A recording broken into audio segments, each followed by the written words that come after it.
Bonjour, je suis ravi de vous retrouver. Nous allons passer 2 jours intensément merveilleux ou merveilleusement intenses, comme vous préférez. Et ça va être l'occasion de pouvoir travailler sur la qualité de la relation, en particulier dans la négociation. Bien sûr, vous aurez des négociations, 3 négociations différentes, et nous aurons l'occasion de pouvoir travailler. Mais avant ça, nous allons parler d'un point qui est important au niveau de la relation, qui est l'analyse transactionnelle. La relation est primordiale en négociation, et quand je dis primordiale, c'est vraiment la clé qui peut éviter beaucoup de blocages, d'impasses et d'échecs en termes de négociation. Nous allons, pour ce faire, aborder l'analyse transactionnelle. Qu'est-ce que cela veut dire ? Eh bien, c'est une théorie de la personnalité, des rapports sociaux et de la communication. Ça a été créé en 1958 par le médecin psychiatre et psychanalyste Eric Berne, et elle postule des états du moi et de fait étudie les phénomènes intrapsychiques à travers les échanges relationnels de 2 personnes ou plus, appelés transactions. Nous allons regarder en fait concrètement un des aspects de l'analyse transactionnelle qui s'appelle les positions de vie. La position de vie, c'est un concept de valorisation ou de dévalorisation de soi et de l'autre. Cela veut dire en fait quelle est l'importance que je me donne à moi, la valeur que j'ai, et quelle est la valeur que je donne à l'autre. Ce système de croyance va influencer véritablement votre façon de voir le monde et clairement influencer aussi la nature de la relation avec l'autre partenaire en négociation. Bien, vous avez donc 4 totaux. Le plus élevé des 4 représente clairement votre dominante. Le deuxième total qui suit, votre sous-dominante. Il arrive parfois aussi que vous ayez des résultats ex aequo dans les dominantes, mais plutôt dans les sous-dominantes. Cela veut dire que selon la négociation, selon l'atmosphère et le climat de la négociation, vous allez tantôt osciller dans un comportement, tantôt dans l'autre. Vous avez donc rempli votre questionnaire et puis le tableau qui s'ensuit, et vous avez donc 4 résultats maintenant, et en haut de chacun des résultats, des hiéroglyphes plus plus, plus moins, moins plus et moins moins. Commençons par le plus plus. Qu'est-ce que cela veut dire ? Je reconnais en fait le mécontentement de l'autre partenaire et je l'accueille calmement. En fait, je ne me sens pas agressé personnellement et je fais avec qui il ou elle est et comme il ou elle se comporte. Je cherche une solution. Et j'ai confiance en lui, nous allons pouvoir atteindre un accord. En plus, moi,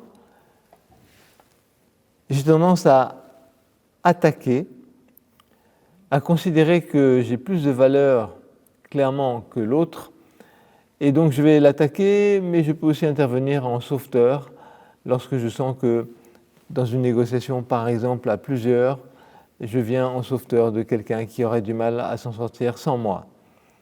Je considère globalement que j'aurai le dernier mot et que je suis meilleur que l'autre. En moins plus, pour le coup, je me sens mal à l'aise. J'ai du mal à faire face et je n'ai pas d'argument. En fait, il ou elle a raison et moi j'ai tort. Je ne me sens pas à la hauteur, c'est le point important du moins plus, avec du coup une attitude de fuite ou de mise en retrait. En moins moins, là c'est la passivité. C'est toujours comme ça, je ne peux rien faire à mon niveau, à quoi bon ? De toute façon, satisfait ou non, ça ne changera jamais. Rien ne vaut la peine, de la résignation et donc de la tristesse.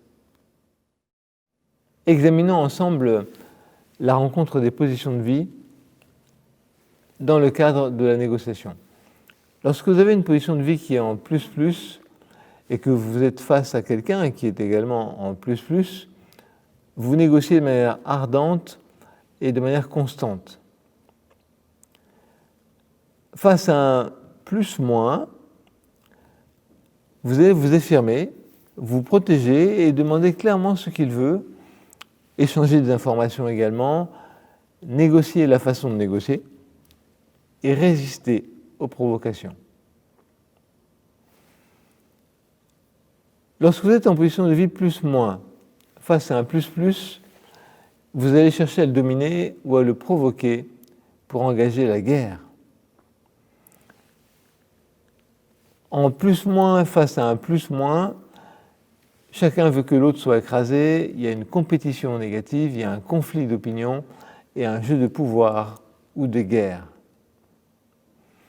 En position de moins plus, face à quelqu'un qui est plus, il y a de l'admiration.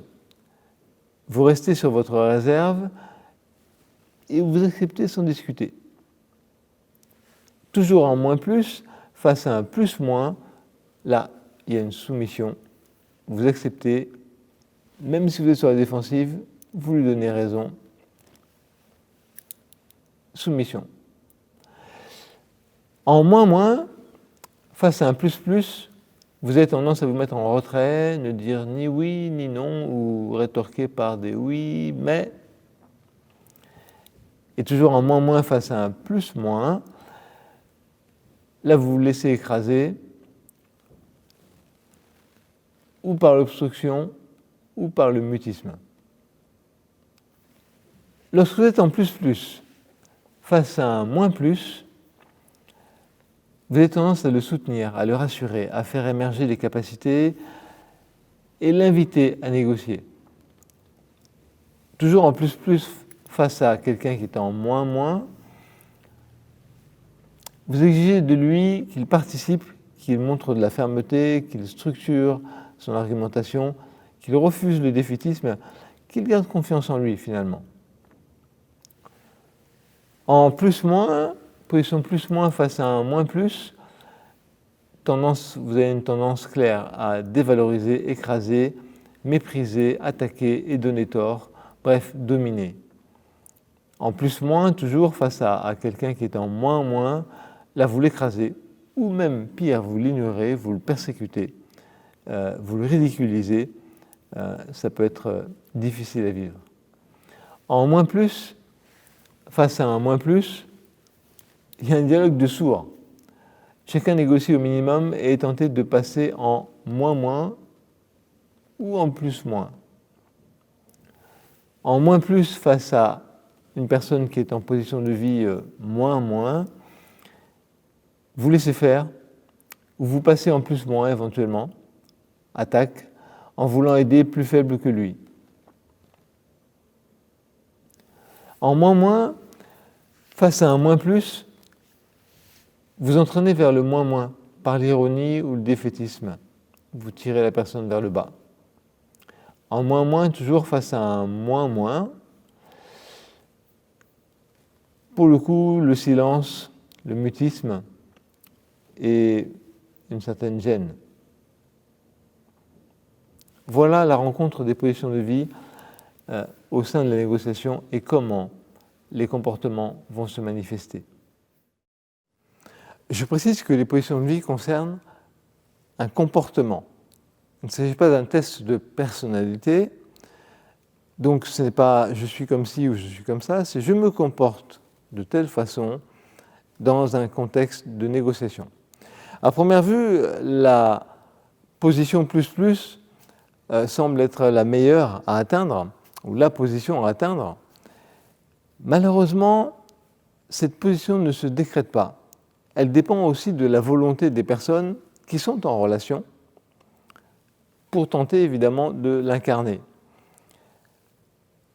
Adopter cette position suppose de s'accepter, d'accepter le monde et les autres dans leurs différences, de composer avec leurs qualités et leurs défauts.